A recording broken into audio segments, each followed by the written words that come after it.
Hello everyone, this is Miao. I'm Raul. This is Aki, our cat. Today's topic is about best thing that I like in China. We had already 2 videos about our China experience for 1 month. Please go check them if you are interested in. Today we only talk about the good things in China. So we leave the bad things for the part 2. Sounds good. Okay, so should I start first? You can start. As a Chinese, of course, there are a lot of good things that I can tell you. I have been living in Germany for like more than 8 years, and I experienced a lot of good things and also bad things in Germany. And the thing that I really missed in China, the first, definitely my mother tongue, because I felt so released when I speak my mother language. I don't need to think about, okay, if I'm doing the grammatically good, or if I can have a better expression for that, if it is a suitable condition to express this kind of thing. You know, this is not only the language difference, is also because the cultural difference, the thinking way, the mentality, the people here, they think like differently from the people here, there in China. Yes. Yeah. This is definitely best thing for me, so that I can talk in my mother tongue in Chinese. This seems very random, but I have this feeling sometimes, because my mother tongue is Luxembourgish, and I also live in Germany for 8 or 9 years, and I speak so little Luxembourgish, only German or English, that at some point I think, okay, if my mother would call me right now, would I still be able to speak Luxembourgish? Do you have this feeling sometimes as well? Yes, it's not all the feeling, it's kind of my experience. I cannot speak my dialect now, because in China, in the different small places, even in a countryside, they speak totally different from another countryside.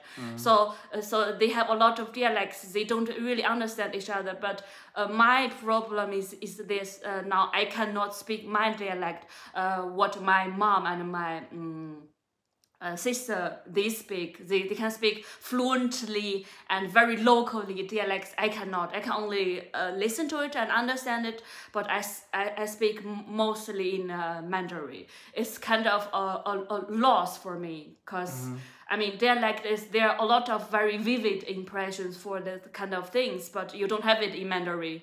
I mean, but you lose your way to express it accurately.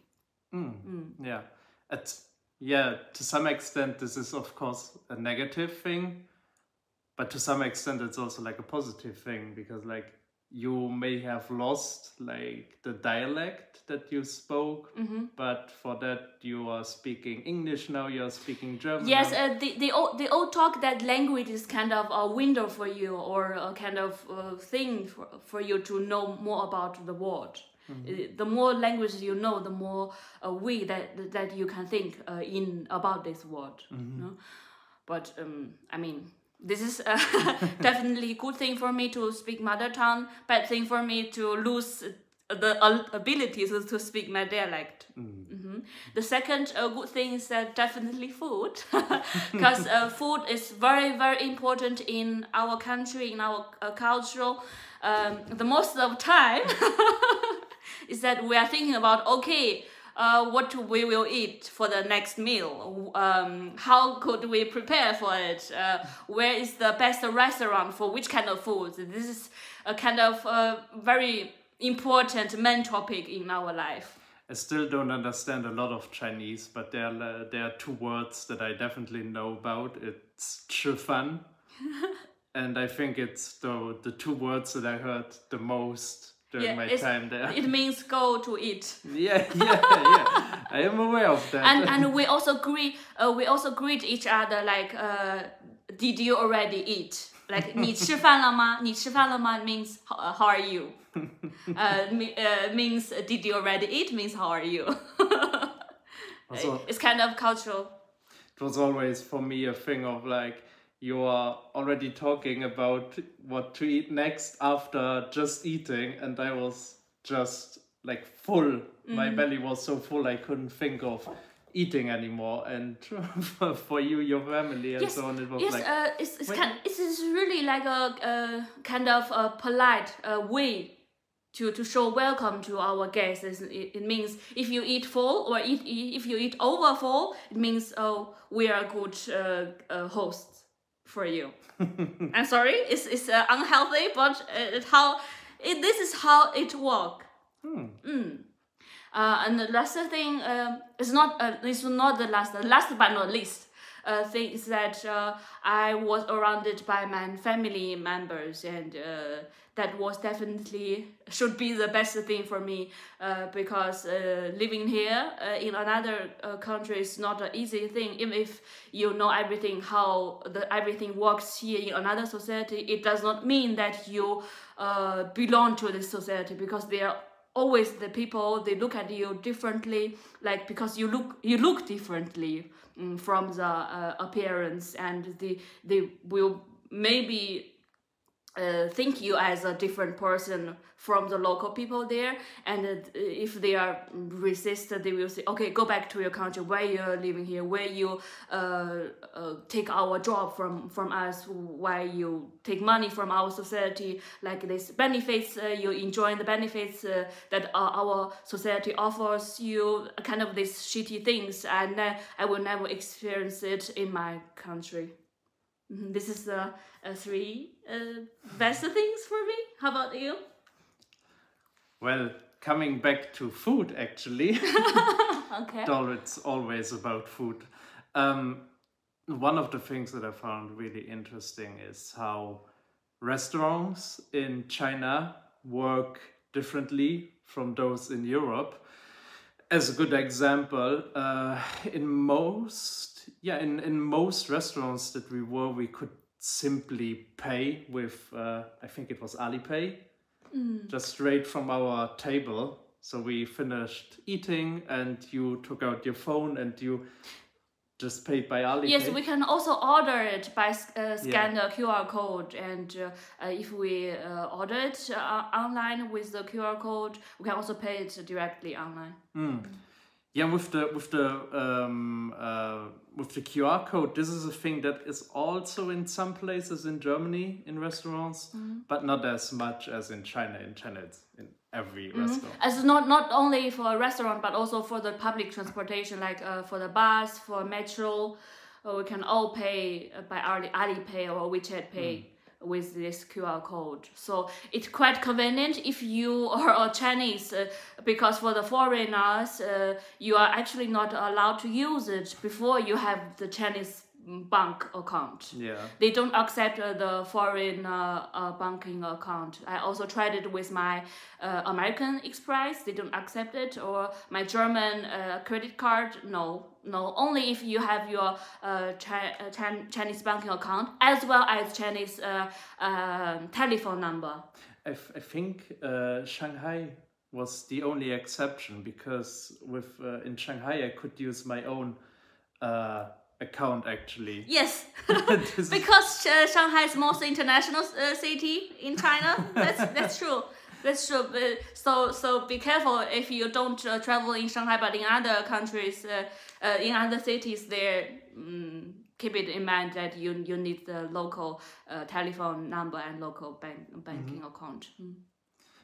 But yeah, it's a thing of, it was really cool that you could just pay everything with your phone, and in the restaurants always like you paid via Alipay, and then you could hear via the loudspeakers in the restaurant that you paid it actually with the amount that you paid. Yes, and the best of the best is that we don't need to pay the chips. The tip. The tip, not chips. The tips. Tip, yeah. We don't have this kind of tips cultural so you don't feel very awkward if you pay less or pay more. You don't have this struggle before you pay your bill. No, this is still the thing that I don't used to here in Germany. Usually, you have to pay 5%, 10%, or 50%. Tips for the service, but you cannot calculate it so quickly, and the servers, the how you call it? I'm sorry, servers. The waiter. The waiters, they are just standing next to you, and you feel a little bit awkward. I cannot do so quick calculation. I mean. That's the thing that I don't like in Germany, but in China you don't have this issue. You don't pay tips. Another thing that was better in China, in Chinese restaurants, is the free water that you get, or in general, like you get more free drinks in China than in Germany. And you can also bring your own drinks. Yeah. Bubble teas, cafes, Starbucks, and I don't know. You can bring it directly in the restaurant and to order food there. Because the people, the restaurant holders, they are not so mean that you have to pay the drink here. But actually, on that topic, I'm currently watching another YouTuber, an American person that is living in Germany. Oh, thank you. And he actually he explained as to why Germany does it like this, that you don't get free drinks in the restaurants. Actually, in Germany, restaurants gain more money from the drinks than from the actual food. And this is the reason why it's everywhere like this way. Yeah. The difference between the restaurant here and the restaurant in China is that the restaurant here, they want to earn more money from your drinks, and the restaurant in China, they don't care. Only if as long as they earn money either from food or from your drinks, they're all both okay. It's not so difficult. I'm sorry. It's okay. So we're going to talk about the good things, okay? Second one? Yeah, so actually the second thing that I really enjoyed in China is that supermarkets are open on Sunday, which is, it's so good. A lot of times in Germany, it has mostly something to do with Sunday being like a resting day. It's mainly like a leftover thing from religion. This is religious shit. I'm sorry. I mean, I am happy that I don't need to work on Sunday, so there's that. But yeah, a lot of times in Germany, it's like, I really need something, but it's Sunday, I can't get it. Whereas in China, this is so much better. I really enjoyed having like this opportunity to go on Sundays. I think this situation is even better in Japan, because there they have convenient store for like 7 days, 24 hours. And for the people there who are doing the part-time jobs there, they get double pay if they work in the evening, during the night, or at a weekend. They get double pay. They are still willing to work. So it's like a kind of win-win. The customers, they can get food, get the things they need every time, and the people who work there, they get more pay. Why not? Yeah. Please do it also here. There are a couple of ones in Germany that do that, but mainly around the big railway stations, because people come in on Sunday with the train and then they need something. But only in big city, no? In Berlin, in Munich, in Düsseldorf. It's not in a small city where I studied before, like Karlsruhe is the kind of student city, but it's quite small, and they don't have open supermarket in Sunday. In Sunday, you feel like everything died already, and in Monday they get alive again. Yeah, that's true. Yeah. And yeah, I think the third thing that I want to mention, I mentioned it already in another video, but I didn't go into too much detail about it. I really loved the Great Wall of China, visiting it. At the beginning, when we entered, like the wall itself. So we were in the waiting line for like an hour or so, and then we were able to travel up the mountain, up to the wall. At the beginning I was like, I don't know if I enjoyed this, because in like the first part, in the entrance part of the wall, basically, it's very nasal. There were so many people on the wall itself. It was like very narrow. And the stage is very, very, very, very small. The stage is very high, but the width is very small. The width. Yeah, and yeah, because like most people were in this first section of things, and there was so much going on, and it was like really hard to enjoy like the view, because there were so many people around you and you didn't see anything of the landscape or the wall. So yeah, at the beginning I wasn't quite sure about it, but then this was only like the first, let's say, 100 meters or so. Afterwards, the rest of the walk over the wall there was a lot less people there.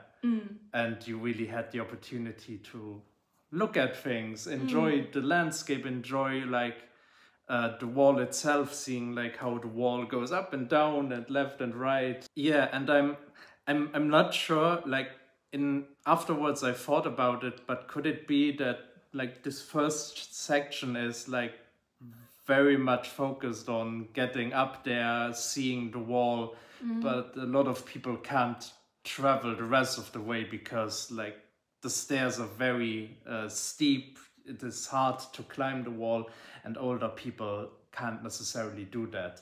So maybe for that reason the first part of the wall was very crowded, a lot of people, but afterwards, after 100-200 meters there's only young people yeah. very less people.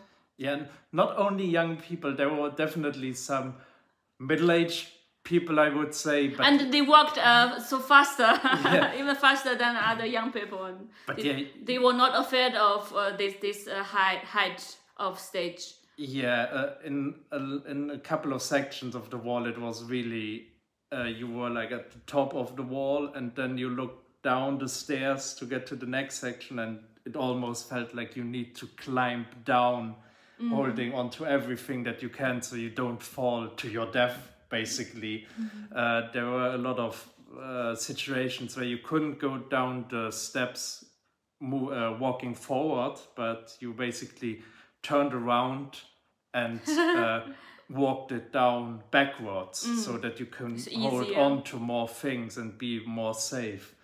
It was a very exciting experience, right? Yeah, definitely a bit of fear, but it was worth it. The one thing that I can still remember until now is that we saw a disabled people, a person, the man who sat in a wheelchair, and I'm sorry. He also get a very quick access to the entrance, and he could also see how the walls along the mountain, like this thing. Even if he could not climb by himself, but he still have the opportunity to go inside and to sit, because this is kind of the cultural treasure for all of the world. So we are not allowed to do a lot of constructions for the disabled people, but they still have the chance to see the real Great Wall.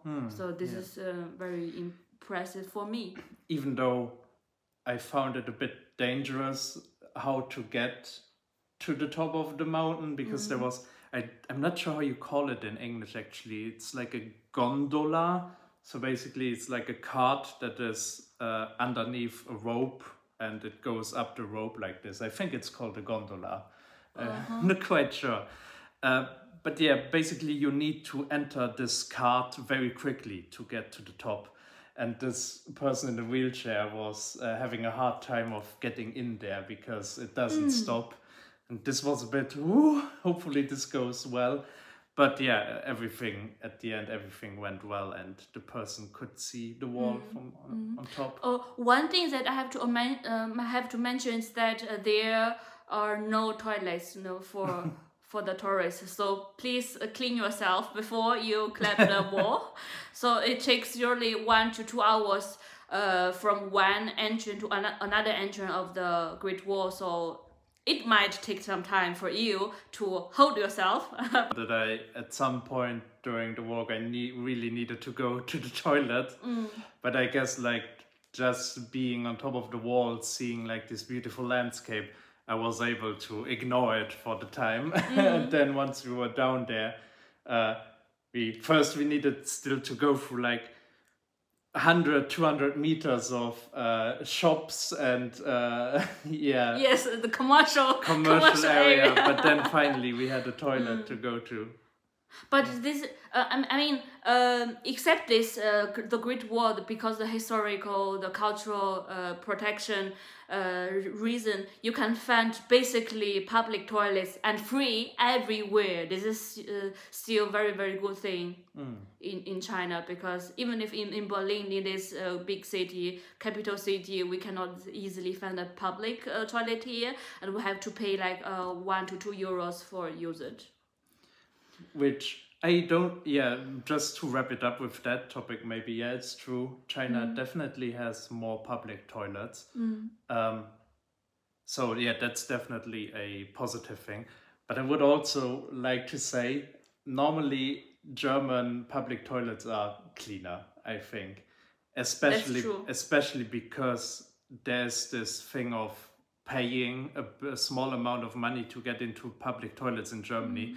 The money that you spend on that is used to actually clean the toilet. But don't forget the difference, how many people they use this toilet for a day. Because in China, maybe the one toilet was used 1,000 times a day, and in Germany, there was only used 100 times. So this also kind of difference about the cleanness, no? Yeah, that's true. But yeah, a lot of public toilets in China are very positive.